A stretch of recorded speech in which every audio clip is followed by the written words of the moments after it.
Dead Space 3 is a game of highs and lows. I don't think that's up for debate. The third main entry in the series, the game introduced a lot of new elements that were begrudgingly accepted at best, but most of the time were just viciously torn apart. A crafting system that's designed to give people a better range of weapons and effects to choose from, allowing people to cater to their own tastes. Great concept. Except this just allowed people to craft very overpowered builds that they would then use for the rest of the game using a system that very clearly just existed to allow EA to sell microtransactions.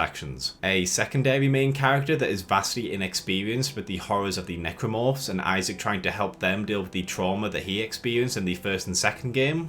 Good story idea. It's a shame that it's locked behind the co-op campaign, meaning most people won't experience the vast majority of Carver's character arc or the psychological horror that's in the game. A hypothermia system, forcing people to rely on thermal heat sources in order to survive the bleak frozen wasteland of Volantis, sounds like a good substitute to the oxygen system that disappears after leaving the space section of the game. It's just a shame that it lasts for a very brief segment after touching down on the planet and then never comes up again, turning it into a game where you mostly just follow the trail and point and shoot. Now, despite its faults, I still think this game is pretty good for what it is. Having spent the past two games dealing with unitologist nutcases that constantly were fucking me over, it was nice to finally be able to get a weapon and use it with extreme prejudice against the soldiers that were dumb enough to fight me. The new settings and necromorph variants also helped the game stand out from the previous game's claustrophobic corridors, showing us interesting landscapes and open set pieces, as well as mummy-like corpses and the introduction of infected animals and aliens. After seeing Isaac being a physical and mental punching bag for everyone and everything around him for the previous two games, being treated as a man out of his depth and just a tool for a variety of groups to try and use, it was nice to see him in this game not only be the most experienced guy in the room, but also in a much better psychological state. In fact, if you played the game in co-op and followed the story the developers actually wanted to tell, it was really nice to see Isaac take all of his experience and try and help another man who is going through the same problems that he did.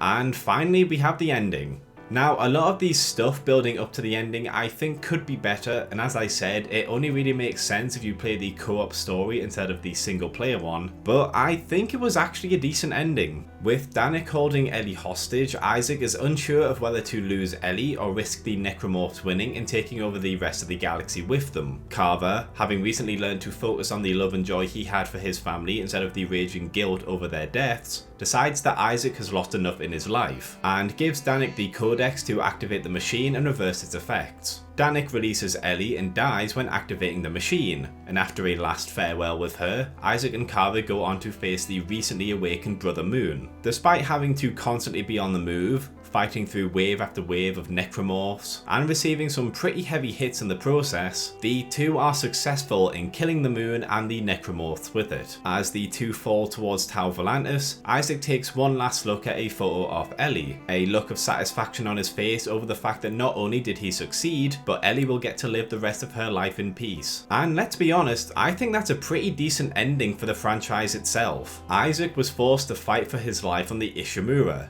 losing all of his colleagues, failing to save anyone, being betrayed by someone who was supposed to be on his side, and then discovering that the whole time his girlfriend Nicole was dead and that he was just too much of a coward to watch the final video she sent him. The entire colony and everyone on it is left dead, the Ishimura is just an empty coffin of a ship, and Isaac is now traumatized and PTSD stricken. He and a variety of others are then captured and experimented on for several years to help rebuild the thing that caused all the death in the first place, all the while being psychologically tortured by failing to save Nicole. Another outbreak occurs and he's forced to fight again, constantly being betrayed and hunted just for being who he is. And with yet another colony full of people dead, he decides to go on a suicide mission to stop the new outbreak, only succeeding in surviving thanks to the help of Ellie, the only person he was able to save in both of the outbreaks. With the rise in unitology attacks and necromorph outbreaks, Isaac is in hiding, having struggled to continue fighting EarthGov and the unitologists, living a depressed, traumatic life by himself after Ellie was unable to help him. He is roped into helping find Ellie and destroy the markers, and alongside him he is accompanied by Carver, a marine who recently lost his family and only cares about killing the necromorphs. Throughout all of this, he begins to rebond with Ellie and helps Carver to come to terms with his traumatic past. And despite some setbacks and obstacles, he is able to destroy the markers, kill the Brother Moon, and save Ellie, having finally helped the galaxy, and most importantly Ellie, be free from the influence of the markers. I thought that this was a pretty decent way not just to end Isaac's story, but to end the Dead Space universe itself. And then they released the Awakened DLC. Right off the bat, this DLC seemed like it was just kind of thrown in to deliberately leave the franchise open for another entry. Not because it made any sense or that it was a story that needed to be told. And don't get me wrong, it's not like there's nothing good about the DLC. I was happy it went back to the more horrific psychological horror. I thought it was a neat gameplay mechanic to have Carver and Isaac become paranoid of another until they fight. And the idea of a unitologist civil war was interesting. But the main aspects of the story just wasn't great at all. Both protagonists wake up on Volantis, having survived the orbital drop to the planet's surface. And as dumb as it sounds, you could maybe use the excuse that the machine saved them, which is what they do in the game, because it was causing some weird gravity distortions, so maybe that's the reason why they didn't become pace when hitting the planet's surface. What I'm not excusing is the condition that Isaac wakes up in. In the final fight of the main game, as Isaac attempts to stop the moon, an explosion occurs in front of him that heavily damages both the suit and himself, forcing him to rip off his helmet, and he is left with cuts and blood all over his face. But here he's just fine. No blood, no cuts, and he just instantly spawns in a new helmet to continue on his journey. On top of this, you somehow manage to repair a ship that's hundreds of years old using parts of a modern day ship, which makes about as much sense to me as putting a Ferrari engine in one of those old cars that could only go 8 miles an hour and expecting it to not fall apart. Now, after fighting through the unitologists, the surviving necromorphs, and overcoming the hallucinations and distrust for each other, the two reach Earth, only to discover that the necromorphs have infested the planet and that other brother moons have arrived on Earth,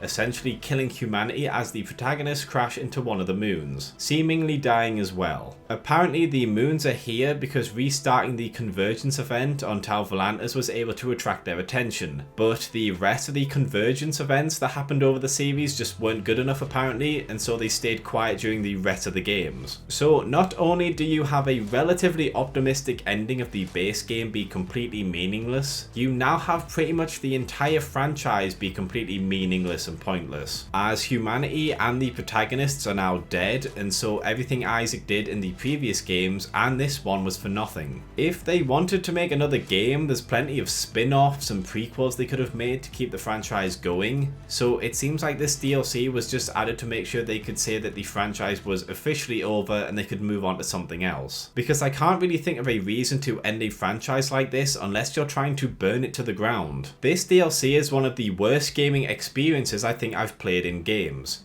Not because the enemies are too hard or the gameplay is unbalanced or the weapons suck, but because this story just seems to have so much contempt for the characters, the world building, and even the player themselves, going out of its way seemingly out of spite to just destroy everything that was built up, that it's probably is for everyone's best interest to just ignore it entirely. Thanks for watching, lads and lasses. If you enjoyed this video, please consider liking, subscribing and checking out some of my other videos. Sharing always helps, and if you're feeling really generous, please consider my Patreon or YouTube membership. I also have a Twitter and occasionally I do live streams. But most of all, I just hope you had a great day and hopefully I will see you in the next video.